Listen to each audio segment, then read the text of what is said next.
पश्चिमी एशिया में सब कुछ ठीक नहीं है।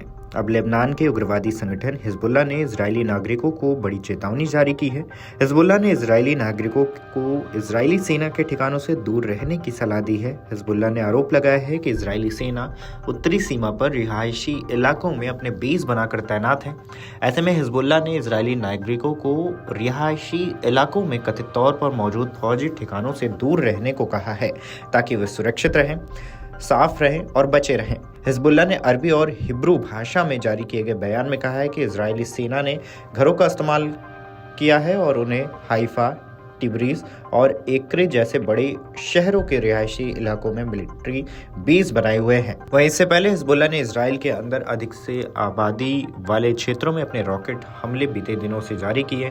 इस बीच संयुक्त राष्ट्र के एक अधिकारी ने बयान भी दिया था और कहा था कि इजरायली गोलीबारी में लेबनान में 2 शांति सैनिक घायल हुए हैं। उन्होंने कहा कि इजरायली सेना ने गुरुवार को दक्षिणी लेबनान में शांति सेना यूनिफिल के 3 ठिकानों पर गोलीबारी की। 100 से ज्यादा हथियारों के भंडार का पता लगाकर उन्हें भी नष्ट किया। गोलानी ब्रिगेड ने मारून एल रास क्षेत्र के हिजबुल्लाह कमांडर को मार गिराया और दुश्मनों की रॉकेट लॉन्च क्षमताओं को भी नष्ट किया है। 128वीं बख्तरबंद ब्रिगेड ने यारून क्षेत्र में हिजबुल्लाह के आतंकी मुख्यालय को नष्ट किया। यहां से इजराइल के खिलाफ आतंकी ऑपरेशन भी चला रहे थे। उधर हिजबुल्लाह ने इजराइल के अंदर अधिक आबादी वाले क्षेत्रों में अपने रॉकेट हमले तेज किए। इस बीच संयुक्त राष्ट्र के अधिकारी ने कहा कि इजरायली गोलीबारी में लेबनान में 2 शांति सैनिक घायल हुए हैं। वहीं ये भी बता दें कि लेबनान के स्वास्थ्य मंत्रालय ने गुरुवार को कहा था कि दक्षिणी लेबनान में इजरायली हमले में 5 इमरजेंसी कर्मियों की मौत हुई है। इस बीच इजरायली सेना ने दक्षिण में लेबनानी नागरिकों को घर वापस न लौटने की चेतावनी देते हुए अन्यंत्र स्थान पर जाने को कहा।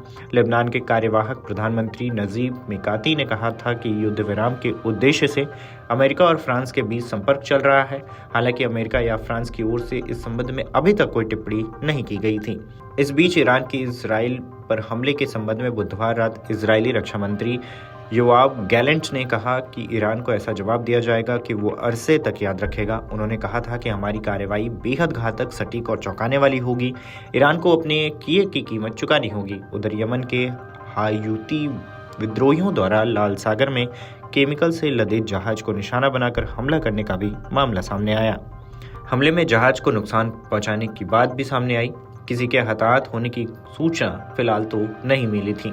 वहीं अब ये बयान ऐसे समय पर आया है जब लेबनान के उग्रवादी संगठन हिजबुल्लाह का इजरायली नागरिकों को चेतावनी दिया गया है, जो किसी बड़े युद्ध की ओर इशारा कर रहा है। इजरायली पीएम बेंजामिन नेतन्याहू ने जब लेबनान का हाल गाजा जैसे करने की धमकी दी थी, उस समय भी इजरायली पीएम ने लेबनान के लोगों से हिजबुल्लाह को बाहर निकालने की अपील की थी। अगर आप ये वीडियो YouTube पर देख रहे हैं तो हमारे चैनल को सब्सक्राइब कर बेल आइकन दबाएं और Facebook पर देख रहे हैं तो हमारे पेज को लाइक करें। 8 मिलियन प्लस सब्सक्राइबर, आपके इस भरोसे के लिए बहुत धन्यवाद।